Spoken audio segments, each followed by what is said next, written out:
Hey, my name is Jake Nicholson. Welcome to my YouTube channel. The Renters' Rights Act is only a few days from being activated here in the UK. And while a lot of it is there to protect tenants, I actually want to give you some understanding here on why I believe a lot of this will backfire on tenants. I think it's going to make it significantly harder for certain people to actually get a rental property. I think it's going to drive up rents.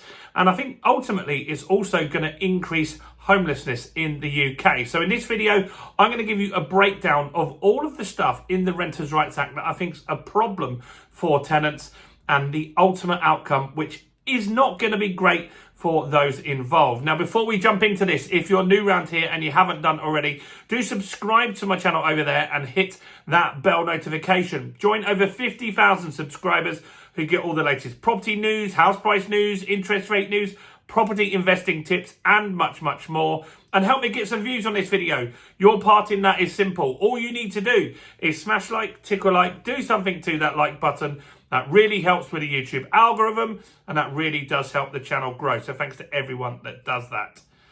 So, the Renters' Rights Act. It's so close, isn't it? 1st of May, the Renters' Rights Act is actually activated.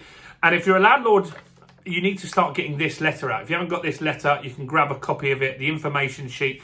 If you're a tenant, you need to start looking out for that. And that covers all the new rules in the Renters' Rights Act, so you really understand how it works. But a lot of this stuff, I think, is actually going to start backfiring on the government and on tenants. You see, the government this week have in Parliament admitted that they haven't really done any feasibility studies on how the Renters' Rights Act will impact the court system, for one. And they also have said that they don't understand how it will impact the ombudsman. For example, when people go and say, well, I want a pet, and the landlord says no. These sort of things are going to cause big backlogs, and they haven't got a clue the impact that that's going to have. And that's their own words, not me saying that. So here's some of the things that I feel are going to be impacting people from the Renters' Rights Act. Firstly, I think it's going to be harder to be accepted as a tenant. So what does that mean? Because landlords are going to find it a lot more difficult to remove a bad tenant because they can't use Section 21. So right now, if you have a tenant that doesn't pay you rent or they damage your property, a lot of landlords will just give us Section 21. That's a no-fault eviction. That gets the property back normally in 2 months. And that means that then they often just write off the rent arrears and move on. Now they can't do that. They've got to use a Section 8. And in London, a Section 8 takes 12 months in order to get a hearing date and get that fully resolved. So because of that, landlords are going to be much stricter. In fact, some people might even rather have their property empty and wait for that perfect tenant. So that means that being accepted is going to be harder. So if you've got anything that shows up on your credit rating or other stuff, you're going to find it much more difficult to get a property. There are also going to be more checks. So landlords and letting agents are going to absolutely check everything, income, expenditure. All of this stuff is going to be checked with a fine tooth comb. And that is going to make it harder for people, for example, that are self-employed. Self-employed people were really hit hard in the pandemic. They were the forgotten people because they couldn't get furlough pay, for one, and they struggled to get the bounce back loans as well. And so a lot of self-employed people really struggled. So you're going to get more rejections. So you're going to have to look at more properties. That's going to be frustrating. And that already happens in Scotland. So in Scotland, they were very anti-landlord during the pandemic. They're anti-landlord at the moment. The landlord base has shrunk. That means that you can go for a property in places like Edinburgh where as many as 200 people apply for one property. That's crazy, right? So if 200 people are applying for one property, you're just going to constantly get rejected. Now, all of this leads to higher rents. And so rents are going up again. They did have a period of time where they were down over Christmas, over New Year, January and February. They were down somewhat. They've started picking up again. Even in London, they've started picking up again in March. So rents are moving back up now. And I think once you start seeing and feeling the amount of people that have left the market because of Section 21s, it could see that rent go up quite quickly. You'll have fewer choices, as in less stock.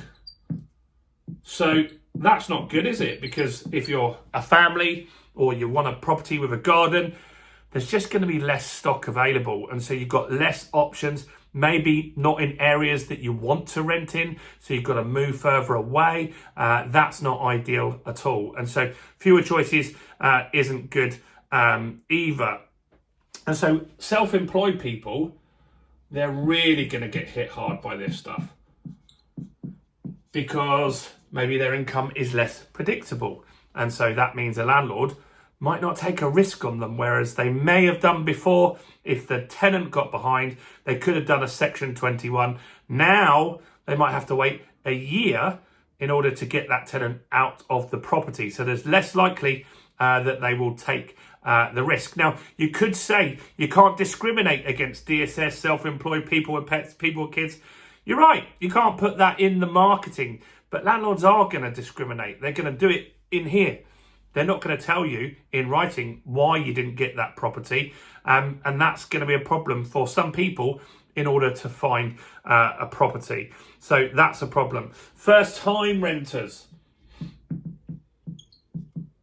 That's going to be a tough one. Getting on that rental ladder or property ladder, getting that first time where you've got no references, where you've got no anything that you can show to a letting agent or a landlord. Would someone take a risk on you? That's a consideration here.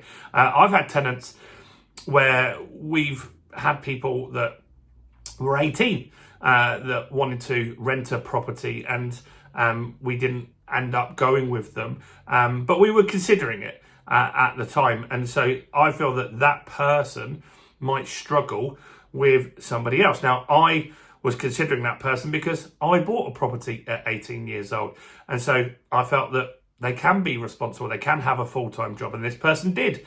But now a lot of landlords might not consider or want to give them the risk because of the prolonged period to get that tenant out. And the worst part of all of this is CCJs. So here's what I want to say about that. If you're a landlord and you've got someone that isn't paying your rent, that's damaging your property today, right? Today, as it stands, April the 7th, I'm recording this, then you can give a Section 21 notice. Now, that tenant might not leave, but most do, right? So in 2 months, you get your property back. And most landlords won't chase that rental arrears because it's just too much hassle. They'll just write it off. But now they don't have that option. They can't give a Section 21 notice. So they're going to have to give a Section 8 notice. That means it goes to court. That means the tenant gets a CCJ against them. Now, in a year or two, once this all plays out, this will be good for landlords because landlords will be more aware of the people that cause problems because there's going to be more tenants with CCJs, and so you know to avoid that person. That tenant, though, could end up in temporary accommodation for a prolonged period of time, or if they're seen to be making themselves intentionally homeless, they might not get any support at all from their local council. This is something that isn't being talked about enough, and I think it is going to be a big, big problem once the Renters' Rights Act goes into effect. Let me know what you think about that in the comments below. If you haven't got your information sheet, nearly 2,500 people have got this from me. You can grab it from the government website if you want. You need to get this to your tenants. You need to have a copy of this if you're a tenant. You can grab a copy in the description and find out what it's all about. I think it's very important that everyone gets that sorted, or you're going to get a £7 fine. Do make sure you like the video and subscribe, and check out all the other content as well on the channel, including this video right here.